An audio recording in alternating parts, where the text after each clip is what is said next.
Chers psychonautes, bienvenue dans ce thème qui s'appelle les rêves lucides, dans lequel vous allez apprendre à rêver d'une manière très différente de toutes celles que vous connaissez.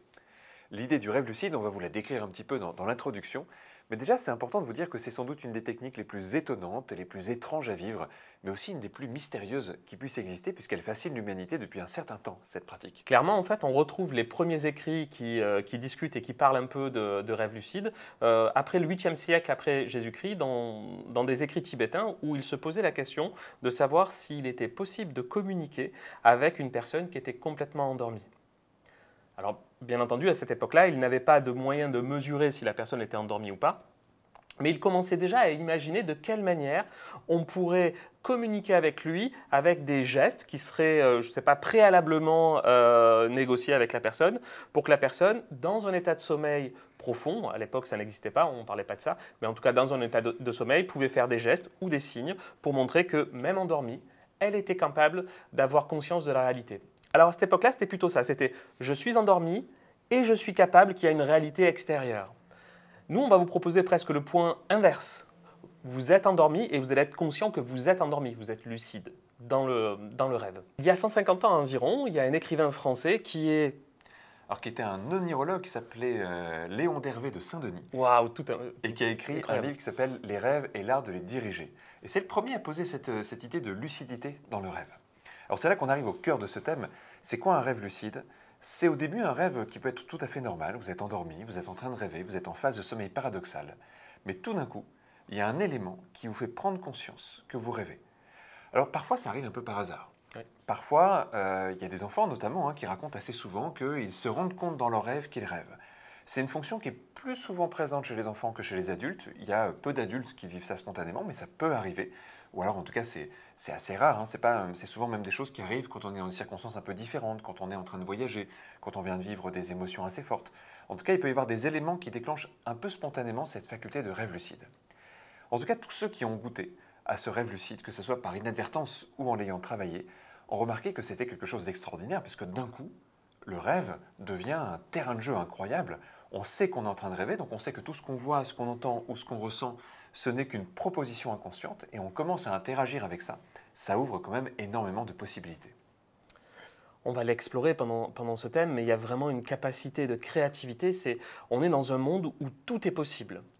Un paquet de personnes que je connais sont venues à l'hypnose en fait dans cette idée de pouvoir maîtriser, de pouvoir expérimenter le rêve lucide. Il y a d'autres techniques, mais l'auto-hypnose et l'hypnose en général sont des techniques assez efficaces en fait pour vivre ça. Et nous, on va vous proposer ça dans ce thème-là parce que c'est un champ des possibles infini. Et c'est vraiment fou. C'est vrai que c'est un petit peu comme si on prenait le meilleur des deux mondes, c'est-à-dire le meilleur de notre part inconsciente avec cette créativité incroyable, cette capacité à nous créer des images, des sons, des sensations, à nous faire vivre des aventures, et puis cette capacité consciente de déduction, d'analyse, de compréhension, un peu comme si les deux pouvaient se rencontrer dans un terrain qui les rassemble, le terrain du rêve. Alors c'est une pratique aussi qu'on retrouve dans pas mal de traditions chamaniques, l'idée du rêve lucide, avec l'idée que les sorciers, par exemple, dans certaines traditions, et je pense notamment à Carlos Castaneda, arrivent à rester lucides dans le rêve, et c'est une démonstration de leur pouvoir de sorcier, d'une certaine façon, de leur capacité de naviguer sur la frontière entre les mondes, notamment. Et dans certaines traditions, donc, il y a des personnes qui s'entraînent au rêve lucide, et à chaque fois, on retrouve quand même des moyens de modifier l'état de conscience dans ces entraînements en rêve lucide. D'où l'idée que l'hypnose et l'auto-hypnose peuvent être une superbe voie d'accès, vraiment une voie d'accès royale à cette capacité de rester lucide ou de garder la lucidité au moment où on s'endort. On le verra un peu plus tard. En fait, il y a un certain niveau de degré de lucidité. Le premier degré, c'est je rêve et je prends conscience que je rêve. Ça, c'est la première chose. Mais à ce moment-là, en fait, ce qui peut se passer, c'est que je peux quand même continuer à subir mon rêve. C'est-à-dire, je sais que je rêve, mais par contre, je n'ai pas de moyen de contrôle ou de moyen d'accompagnement ou d'influence sur l'environnement dans lequel je suis. Le degré un peu plus fort, c'est le moment où je commence à avoir une influence dans le monde. C'est-à-dire je commence à pouvoir m'adresser à une partie de moi, voire à modifier l'environnement qui me proposait. Moi, j'ai un souvenir assez fort de ça. La première fois que j'ai fait un rêve lucide, en tout cas la première fois que je m'en souviens, c'était un moment où j'étais sur un immeuble et c'était plutôt quelque chose qui était de l'ordre de la peur pour moi. J'avais peur du vide ou quoi que ce soit. Puis là, je prends conscience que je suis en train de rêver. Il y a une sorte d'instabilité possible, mais on discutera de ça, parce que quand on prend conscience qu'on rêve, en fait, ça vient effondrer un peu. Donc il faut résister pour rester dans le rêve, ce qui est assez étrange. Mais à ce moment-là, il y a eu l'envie de sauter dans le vide et de voler. donc d'utiliser, et c'est ce que j'ai pu vivre, et c'est une des expériences les plus fortes que j'ai pu vivre en rêve lucide, parce qu'on a vraiment toute cette sensation-là, on a vraiment l'impression d'expérimenter ça comme si c'était vrai. Ensuite, on a les niveaux encore plus profonds, encore plus forts, où on choisit complètement l'environnement, voire on les programme à l'avance, et on va pouvoir aller échanger, je ne sais pas, avec des parties de nous qui sont très profondes et très subtiles. Il y en a même certains qui utilisent les rêves lucides pour travailler sur eux, dans l'idée de développement personnel, c'est-à-dire aller à la rencontre d'une partie qui aurait quelque chose à dire, quelque chose à échanger, pour évoluer dans l'autre partie de la réalité, celle quand on est éveillé, quoi. Et c'est là qu'en fait, ce thème, au-delà du fait qu'il est indépendant lui-même, avec plein de découvertes, vous allez voir, qui sont très riches, c'est aussi quelque chose qui peut venir amplifier d'autres thèmes de la plateforme Psychonautes. Tu évoquais le thème sur les parties. On pourrait penser aux animaux totems, par exemple, où on se doute bien que rencontrer ces animaux totems dans un état de conscience modifié, c'est déjà bien. Mais si on est carrément dans l'état du rêve, eh bien, ça peut ajouter encore une couche de réalité, une couche de profondeur qui est assez fascinante à vivre. Donc vous allez peut-être avoir envie, après avoir visité ce thème, de revisiter même d'autres thèmes avec cette capacité supplémentaire. Évidemment, le rêve lucide, c'est peut-être aussi une des choses un peu délicates à obtenir parce que c'est vraiment naviguer entre plusieurs états de conscience. Là où d'habitude on est dans un état ou un autre état. C'est vrai que ça paraît déjà être assez peu complémentaire, le fait de rêver et d'être lucide. Le propre du rêve, normalement, c'est qu'on lâche la lucidité. On devient quasiment un spectateur de ses rêves. Dans un rêve, on est pris dans une histoire, on est pris par ce que nous propose notre part inconsciente. Ça peut bouger, ça peut changer, c'est mouvant. Parfois ça a du sens, parfois ça nous échappe. Parfois on croit que ça en a et peut-être que ça n'en a pas. On n'a pas de certitude sur le monde du rêve, c'est encore quelque chose qui est très mystérieux. Mais on sent bien qu'il y a toute une vie inconsciente. Et il y a même des gens qui ont la croyance qu'il est normal de ne pas y être lucide. Et pourtant, tous les gens qui travaillent sur le rêve lucide vont remarquer plusieurs choses. Déjà, ils vont beaucoup mieux comprendre les messages de leur rêve. Parce qu'ils vont être beaucoup plus proches du moment où à un niveau inconscient se crée une réalité, se propose une réalité au rêveur. Il y a une deuxième chose aussi qui est vraiment intéressante dans ces états-là, c'est que on est conscient, mais ce ne sera pas une conscience tout à fait ordinaire. C'est-à-dire que vous ne serez pas conscient comme dans votre état normal. Vous serez quand même dans un autre état de conscience. Il y aura la capacité de réfléchir, de penser, d'analyser, mais elle sera quand même transformée par l'environnement et par le contexte dans lequel vous serez. Donc ça sera à la fois vous et en même temps, ça sera vous très proche de vos capacités inconscientes, avec plus de créativité, avec une réactivité plus grande, avec beaucoup plus aussi de compréhension de ce qui se passe à l'intérieur de vous. Donc ça amène notamment énormément de prise de conscience. Clairement, ce thème-là, c'est quelque chose qui est assez subtil à obtenir. Il y a certaines personnes, c'est le quête d'une vie de pouvoir dompter ou apprivoiser le rêve lucide. Donc ça demande du travail personnel. Nous, on va vous guider au mieux avec l'hypnose et l'auto-hypnose, mais moi, personnellement, j'y ai passé quand même des semaines. Alors de temps en temps, j'en avais un, et puis après, pendant des semaines, j'en avais plus, où je me réveillais très tôt le matin, où je hachais ma nuit pour justement rendre le plus possible ces rêves lucides. On verra, on va vous parler d'un certain nombre de techniques. Elles ne sont pas toutes, c'est jamais 100% de réussite, mais elles vont venir favoriser l'obtention d'un rêve lucide, voire même de s'en souvenir. Parce que des fois, on a des rêves lucides, mais on ne s'en souvient pas. Et là, c'est frustrant. On a besoin de travailler un peu sur toutes ces dimensions-là, s'en souvenir, le pratiquer, le vivre, être juste lucide et le maintenir. On a toutes ces étapes-là et on va vous les proposer dans ce thème. Mais c'est un vrai travail. Moi, ça m'a demandé du temps. Ça m'a demandé, je ne sais pas, moi, 6-8 semaines pour trouver quelque chose où j'arrivais à avoir plus ou moins par semaine 3 rêves lucides commandés. Je sais pas, toi, si tu te souviens ta pratique là-dessus. Je m'en souviens très bien, parce que j'ai commencé à explorer ça quand j'étais adolescent, justement avec les livres de Carlos Castaneda dont je parlais, mais sauf que lui ne décrit pas vraiment les techniques qui sont dedans. Donc il fallait tester des choses.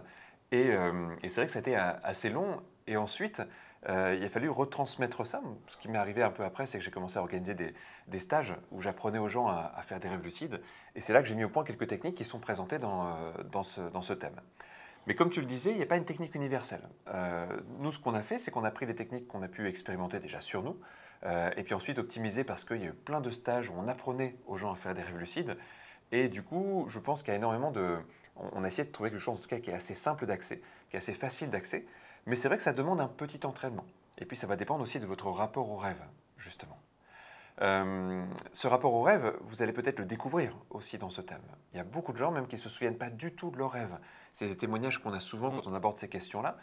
Mais il faut se dire une chose, c'est que ce n'est pas forcément plus difficile ou plus facile d'avoir des rêves lucides si on se souvient ou si on ne se souvient pas de ses rêves habituellement. Pour chacun, c'est un trajet différent. Il n'y a pas de normes, en tout cas, on n'a pas de données précises là-dessus, de statistiques là-dessus. Je pense que tout le monde peut y arriver. Ce qu'il faut en tout cas, c'est une bonne motivation et je pense que la meilleure des motivations pour ça, c'est d'imaginer le plaisir qu'on a au moment où tout d'un coup on se dit « ceci est mon rêve ». Ceci est mon rêve et je peux y être acteur, je peux faire ce que j'ai envie de faire dans ce rêve. On parlera un petit peu de toutes les choses qu'on pourrait expérimenter. Bruno, vous parlez de l'envie de voler. Oui. C'était une des premières choses que j'ai fait aussi dans le rêve lucide.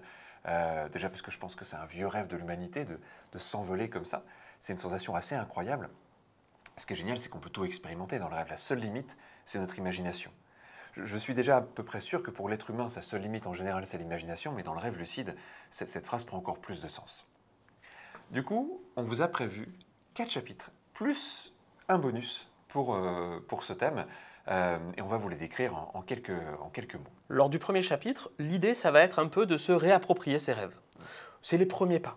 D'accord, on est vraiment dans l'idée des premiers pas, donc ça va ressembler à de la programmation de rêve, c'est-à-dire de quelle manière je peux me programmer des rêves. Il y a aussi d'ailleurs une utilité, on le verra tout à l'heure quand je ferai la présentation plus précise, développement personnel, là ça, mais c'est les premiers pas vers le rêve lucide. Ça, c'est le premier chapitre. Ce qui est intéressant, c'est d'envisager que c'est une démarche générale en fait. Plus vous allez vous rapprocher de votre part inconsciente, plus vous allez pouvoir vivre vos rêves. D'où l'idée de déjà être attentif à ses rêves, réfléchir à ses rêves, avoir l'intention d'aller vers ses rêves. Une des choses que j'ai pu remarquer, c'est que dès lors que les gens s'intéressent à leurs rêves, ils semblent déjà mieux s'en souvenir, comme si le fait de poser l'intention, d'être en contact avec cette partie de nous qui rêve la nuit, recrée déjà un petit peu le lien conscient-inconscient. Tout ça, donc, ça va être le premier chapitre. Et dans le deuxième chapitre, c'est aussi Bruno qui va vous accompagner. L'idée, c'est vraiment les premiers pas pour s'approcher du rêve lucide. On a vraiment cette idée que vous allez créer une base de lancement en fait. Alors c'est assez curieux de dire ça quand on parle d'un rêve, mais on va vraiment créer l'endroit, le lieu très spécifique où vous allez pouvoir vous rapprocher du rêve lucide, sans y entrer complètement.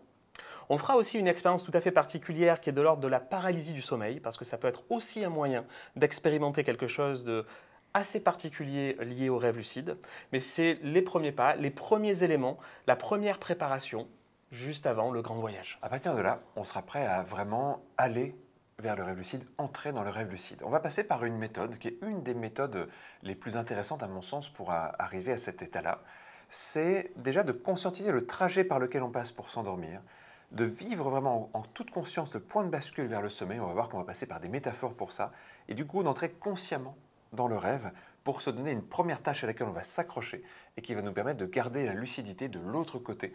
Là où d'habitude la conscience a tendance à s'éteindre, on va essayer de la conserver jusqu'au bout du processus.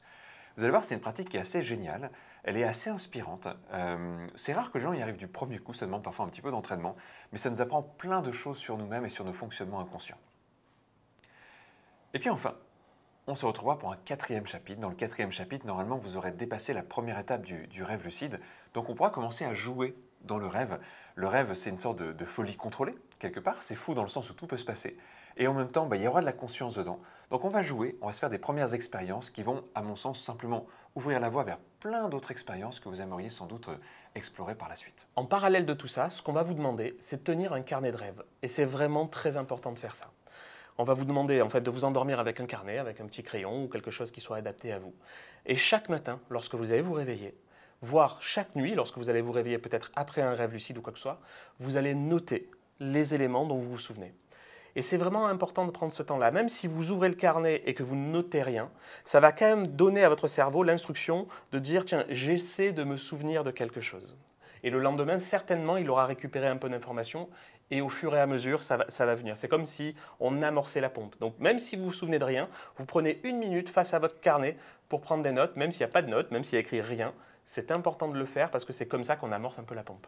Ce carnet de rêve, il va vous accompagner pendant tout le thème. Vous allez voir qu'au début, parfois, ça arrive de manière aléatoire. On a fait un rêve, on se rappelle d'un visage, on se rappelle d'un endroit, on a des bribes qui restent. Plus on le note vite, évidemment, plus on a de chances qu'il y a de la qualité, il y a de la précision dans ce qu'on va noter. Puisque vous le savez, les rêves ont parfois tendance à s'évaporer un peu une fois qu'on est réveillé. D'où ce que suggère Bruno aussi, parfois, c'est d'écrire en plein milieu de la nuit si vous vous réveillez avec un rêve que vous venez de faire, qu'il soit lucide ou non, quelque part. Et puis vous verrez que ça crée aussi des progrès assez forts, puisque même si au début, on se souvient parfois qu'à moitié d'un rêve, au bout de quelques semaines de cette pratique, on remarque qu'on rêve énormément et on a souvent plein de souvenirs de rêves qu'on a envie de noter dès le réveil. L'aventure va commencer. On vous souhaite de belles expériences vers le rêve lucide et on se retrouve tout de suite pour le premier chapitre.